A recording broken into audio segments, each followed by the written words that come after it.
Hello ನಮಸ್ಕಾರ, ನೀವು ನೋಡ್ತಾ ಇದ್ದೀರಾ ನ್ಯೂಸ್ ಫಸ್ಟ್ ಸ್ಪೆಷಲ್. ನಾನು ವಿಜಯ್ ವೀರಪ್ಪ.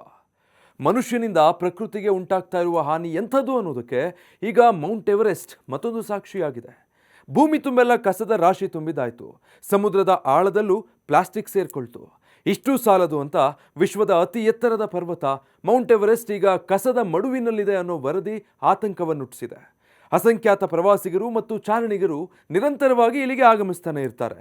ಇದರ ಪರಿಣಾಮ ಮೌಂಟ್ ಎವರೆಸ್ಟ್ಗೂ ಈಗ ಕಸದ ಕಂಟಕ ಎದುರಾಗಿದೆ.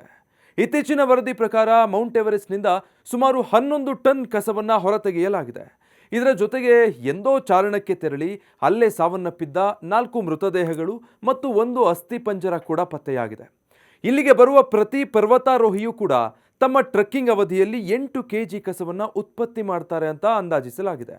ಈಗ ಕೇವಲ 11 ಟನ್ ಕಸವನ್ನು ಹೊರತೆಗೆಯಲಾಗಿದ್ದು, ಅಂದಾಜಿನ ಪ್ರಕಾರ ಸುಮಾರು 40ರಿಂದ 50 ಟನ್ನಷ್ಟು ಕಸ ಅಲ್ಲೇ ಉಳಿದಿದೆ ಅಂತ ಹೇಳಲಾಗ್ತಾ ಇದೆ.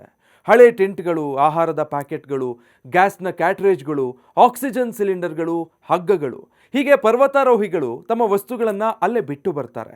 ಇದು ದೊಡ್ಡ ಪ್ರಮಾಣದ ಕಸದ ರಾಶಿಯಾಗಿ ಮಾರ್ಪಾಡಾಗುತ್ತೆ. ಇದೆಲ್ಲವೂ ಅಕ್ಕಪಕ್ಕದ ಪ್ರಕೃತಿಯ ಮೇಲೂ ಕೂಡ ವ್ಯತಿರಿಕ್ತ ಪರಿಣಾಮ ಬೀರ್ತಾ ಇದೆ. ನೀರಿನ ಮೂಲಗಳು ಮಲಿನಗೊಳ್ತಾ ಇದೆ. ಹೀಗಾಗಿ ಇನ್ಮುಂದೆ ಈ ಬಗ್ಗೆ ಕ್ರಮ ಕೈಗೊಳ್ಳೋದಕ್ಕೆ ನೇಪಾಳ ಸರ್ಕಾರ ಚಿಂತನೆ ನಡೆಸ್ತಾ ಇದೆ. ಇದರ ಜೊತೆಗೆ ಎಷ್ಟೋ ಬಾರಿ ಈ ರೀತಿ ಪರ್ವತ ಏರಲು ಬಂದವರು ನಾಪತ್ತೆಯಾಗಿದ್ದು ಅಲ್ಲೇ ಸಾವನ್ನಪ್ಪಿದ ಘಟನೆಗಳು ಇಲ್ಲಿ ಸಾಕಷ್ಟು ನಡೆದು ಹೋಗಿದೆ. ಎಷ್ಟೋ ಪರ್ವತಾರೋಹಿಗಳ ದೇಹಗಳು ಇಂದಿಗೂ ಸಿಕ್ಕಿಲ್ಲ. ಸೊ ಈ ರೀತಿ ಕಸವನ್ನು ಹೊರತೆಗೆಯೋ ಸಂದರ್ಭದಲ್ಲಿ ಹಿಮದಲ್ಲಿ ಸಿಲುಕಿದ್ದ 4 ಮೃತದೇಹಗಳು ಮತ್ತು 1 ಅಸ್ಥಿಪಂಜರ ಕೂಡ ಪತ್ತೆಯಾಗಿದ್ದು ಅದನ್ನು ಹೊರತೆಗೆಯಲಾಗಿದೆ. ಈ ಪೈಕಿ 1 ಮೃತದೇಹ ಸಂಪೂರ್ಣ ಮಂಜುಗಡ್ಡೆಯಂತಾಗಿದ್ದು ಹಲವು ಗಂಟೆಗಳ ಕಾರ್ಯಾಚರಣೆಯ ನಂತರ ಅದನ್ನು ಹೊರತೆಗೆಯಲಾಗಿದೆ ಅಂತ ವರದಿ ಮಾಡಲಾಗಿದೆ.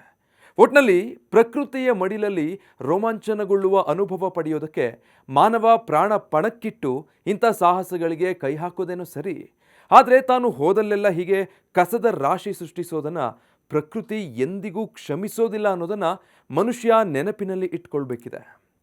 ಈ ರೀತಿಯ ಮತ್ತಷ್ಟು ಮಾಹಿತಿಗಾಗಿ ನ್ಯೂಸ್ ಫಸ್ಟ್ ಡಿಜಿಟಲ್ ಪ್ಲಾಟ್ಫಾರ್ಮ್ಸ್ನ ತಪ್ಪದೇ ಸಬ್ಸ್ಕ್ರೈಬ್ ಆಗಿ.